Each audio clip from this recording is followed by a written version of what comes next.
Welcome to VTV Andhra Pradesh. భక్తి శ్రద్ధలతో సీతారాముల కళ్యాణంలో పాల్గొన్న స్పీకర్ అయ్యన్న పాత్రుడు దంపతులు.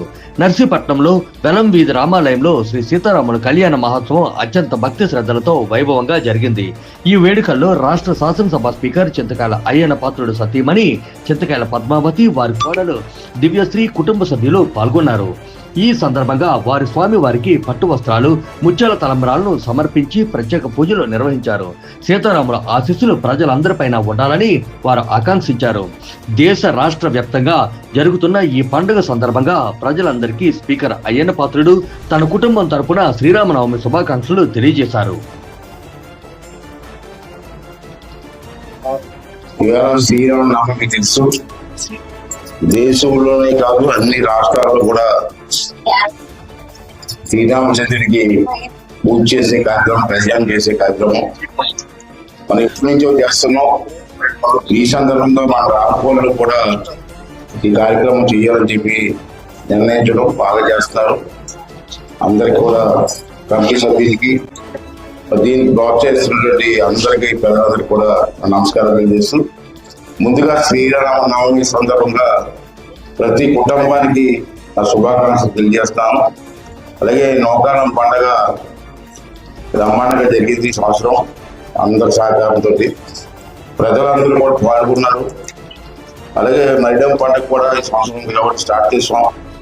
ఈ సంవత్సరం కూడా మైడం పండుగ చాలా భారీ ఎత్తున చేస్తున్నాం. మీరు చూస్తూ ఉన్నారు, ఎప్పుడూ లేదు.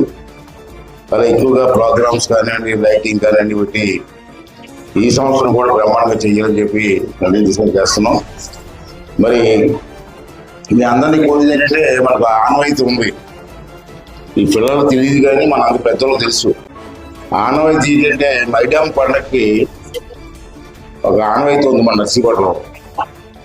ఆనవాయితీ ఏంటంటే, మన బంధువులు, మన చుట్టాలు కానీ, బంధువులు కానీ, మన కుటుంబ సభ్యులు ఎక్కడ ఉన్నా,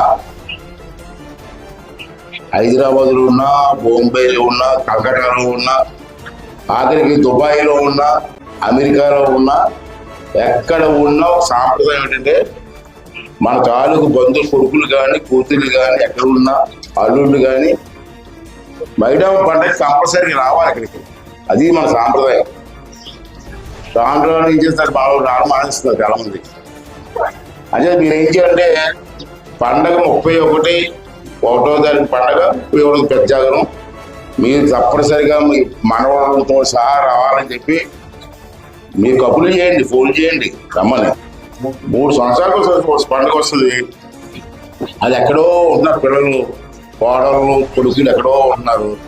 కనీసం ఈ పండుగ సందర్భంగా 3 రోజులు కలిసి ఉండొచ్చు కదా, ఆనందంగా. చాలా మంది చెప్తుంటారు, మా మనం చూడలేదండి, అమెరికాలో ఉన్నారని. వీళ్ళేమో అమెరికా వెళ్ళలేరు, వాళ్ళు అమెరికా నుంచి ఇక్కడ రారు. ఇలా పండుగ సందర్భం వచ్చారనుకోండి, మీరు మనవలతో ఆడుకోవచ్చు, మనవరాలతో ఆడుకోవచ్చు. కొడుకు కూతుర్ని, కొడుకు కోడలు చూసి కుటుంబం అంతా ఒక 3 రోజులు దగ్గర ఉంటే ఆనందంగా ఉండొచ్చు. అందరికీ కబురు చేయండి, వస్తారా రారా అన్నది తర్వాత సంగతి. అవకాశం పెట్టి వస్తారు, అది రాకపోవచ్చు. కానీ మనం ఇంటి పెద్దలుగా మనం కబురు చేసి పండగ 3 రోజులు వచ్చి మంచి ఉండాలని చెప్పి మీ బంధువులు అందరికీ వేయండి. నా అంచనా ప్రకారంగా 2 రోజులు మన నర్సీపట్నంలో 1,00,000 మంది ఉంటారు. బంధువులు అందరూ 1,00,000 మంది, 31వ తారీఖు 1,00,000 మంది, 1వ తారీఖు 1,00,000 మంది.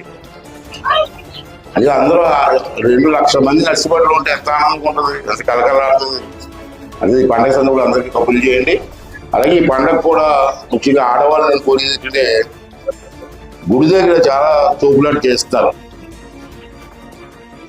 పెద్ద జాగరం రాత్రి నుంచే గుడికి వచ్చేస్తారు. 12 గంటలకు బయలుదేరి పోతారు. 12 గంటలు తెల్లవాళ్ళు కూడా క్యూ లైన్లో చాలా ఇబ్బంది పడే పరిస్థితి ఉంది. ఇప్పుడు అలా కాదు, క్యూ లైన్ ఎందుకు ఏర్పాటు చేస్తాను, ఎవరికి ఇబ్బంది లేకుండా. దాని ప్రకారంగా టైం ప్రకారంగా వచ్చి చూసుకోకుండా గుడి అమ్మవారి దర్శనం చేసుకోండి. గుడి కూడా బ్రహ్మాండ తయారు చేసుకోవడం, అందరూ అమ్మవారి ఆశీస్సు తీసుకొని మన నర్సీపట్నంలో ప్రజలందరూ కూడా అమ్మవారి ఆశీస్సుతో, పిల్ల పాపలతో, మనవడు మనవరాలతో ఆనందంగా ఉండాలని అమ్మవారిని మనస్ఫూర్తి కోరుకుంటూ, పూజలు మామూలే, పండుగలు వేయడం ఇన్ని మామూలుగా చెబుతుంటాయి, రొటీన్ అది. కానీ నాకు వారం రోజులు పెట్టి చూస్తాను నేను. ఈ పండగ స్టార్ట్ ఆ మొగలం పండగ స్టార్ట్ అయ్యిందని చూస్తాను. ఇప్పుడు ఆ అమ్మాయి ఆవిడ సన్మానం చేసి కదా కాంతం, ఇలా మీరు గర్వం రావచ్చు. కాంతానికి ఎందుకు కుర్చీలో కూర్చోబెట్టి చీర ఇచ్చారని నేను వచ్చినప్పుడు ఇక్కడ వస్తే చూస్తున్నాను.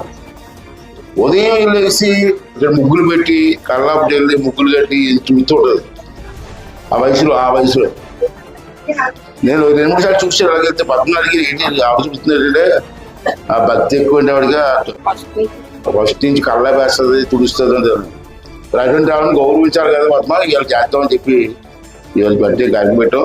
నిజంగా చేసిన కార్యక్రమం దేవుడి కోసం చేసే సేవ అది.